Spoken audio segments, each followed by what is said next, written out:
میرا اور آپ کا وجود اگر اللہ کی مخلوق کے لیے نفع کا سبب نہیں ہے تو پھر ہماری زندگی کا کیا فائدہ؟ میں اپنے خاندان میں نفع بخش نہیں ہوں، آپ اپنے خاندان میں نفع بخش نہیں ہیں، آپ اس معاشرت کے لیے خیر کا سبب نہیں ہیں، میں اس معاشرت کے لیے خیر کا سبب نہیں ہوں، اس ملک کے لیے، اس قوم کے لیے، انسانیت کے لیے میں اگر خیر کا سبب نہیں ہوں تو مجھے سوچنا چاہیے کہ میں کہاں کھڑا ہوں، میں اشرف المخلوقات کیسے کہلاؤں گا؟ ایک درخت بھی چھاؤں فراہم کرتا ہے، آکسیجن دیتا ہے، پھل فراہم کرتا ہے، ذوق نظارہ کی تسکین کرتا ہے، اور جب کچھ باقی نہیں رہتا تو وہ لکڑی کا کام دیتا ہے، اور اگر وہ اتنا کمزور پڑ جائے کہ اس سے کوئی چیز نہ بن سکے تو پھر بھی مٹتا مٹتا تمہاری ہنڈیا پکا کے جاتا ہے، تمہاری ضرورت کو پورا کرتا ہے، تمہارے ایندھن کے کام آتا ہے۔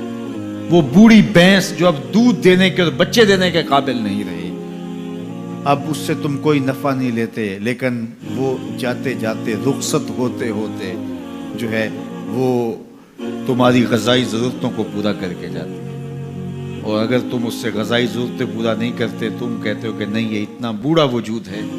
تو پھر بھی اس کے چمڑے سے تم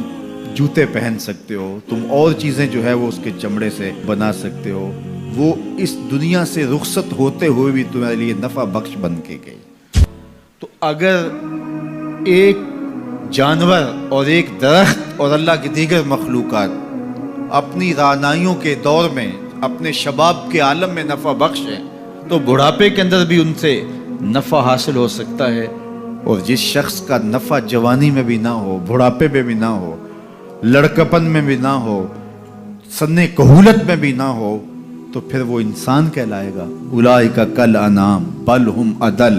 فرمایا یہ چوپایا ہے بلکہ چوپایوں سے بھی بدتر ہے۔ تو پھر وہ کیسا انسان ہے جو نافع نہیں ہے، جو نفع بخش ہے؟ خیر الناس من ینفع الناس، لوگوں میں سب سے اچھا شخص کون ہے؟ یہ سوال ہوا، سب سے اچھا شخص کون ہے لوگوں میں؟ تو جواب ارشاد فرمایا جو لوگوں کے لیے نفع بخش ہے، جس کا وجود راحت کا سبب ہے،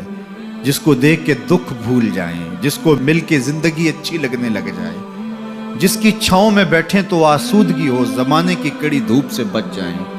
جس کا وجود رحمت بخش ہو، جو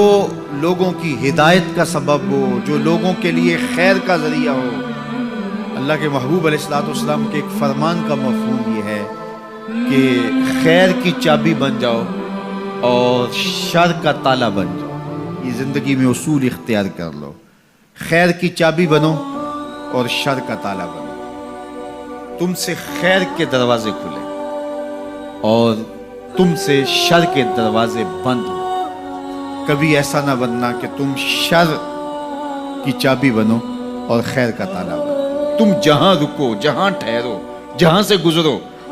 وہاں خیر پھیلتی چلی جائے، تمہاری مہک سے لوگوں کے مشام ہستی معطر ہو، لوگوں کے دلوں میں، آنگن میں بہاریں آئیں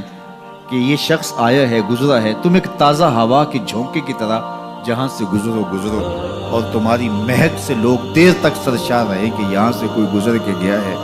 نہ یہ کہ تم جن راہوں سے گزرو وہاں کانٹے بکھیرتے چلے جاؤ، بعد میں وہاں کو چلے تو اس کے پاؤں زخمی ہوں۔ تو فرمایا تم خیر کی چابی بنو اور شر کا تالا بنو، ہمیشہ خیر بانٹو، اچھائی بانٹو، بہتری بانٹو، لوگوں کے لیے صلح اور امن کے ضامن بنو، لوگوں کے لیے محبت کو پھیلانے والے بنو، لڑائی، دینگا مشتی، فساد، شر، الجھاؤ، تضاد اور نفرتوں کے بیج اور کانٹے مت بونا، ہمیشہ خیر کی چابی بننا اور شر کا تالا بننا۔ اس لیے بہتر شخص وہ ہے کہ جو لوگوں کے لیے بہتری کی ضمانت بنتا ہے اور اس کے وجود سے لوگ بہتری پاتے ہیں۔ سب سے بڑی انسان کی ضرورت ہدایت ہے۔ سب سے بہتر اور اشرف لوگ انبیاء علیہ السلام ہیں،